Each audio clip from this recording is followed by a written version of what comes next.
देखिए, बहुत ही दर्द भरा गीत सुनाने जा रही हूँ। आप लोगों को जैसा लगे कमेंट बॉक्स में ज़रूर बताइएगा। बिना माई का बिटिया, बहुत ही दर्द भरा गीत है। बिना माई का बिटिया के करी है हमरा दुलार हो, बिना माई का बिटिया के करी है हमरा दुलार हो, बिना माई का बिटिया।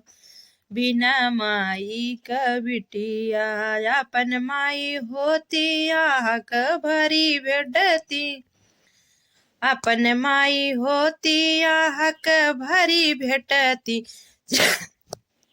चाची ना दे अकबार हो, बिना माई का बिटिया।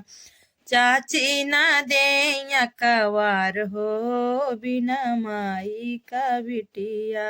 बिना माई का बिटिया के करी है हमरा से प्यार हो, बिना माई का बिटिया। बिना माई का बिटिया। माई ज होती त दुख सुख पुछती, माई ज होती त दुख सुख पुछती। भौजी न पूछे हाल चाल हो, बिना माई का बिटिया।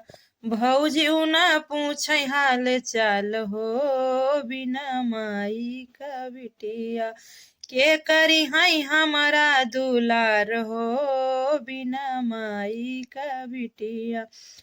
के करी है हमारा दुलार हो, बिना माई का बिटिया।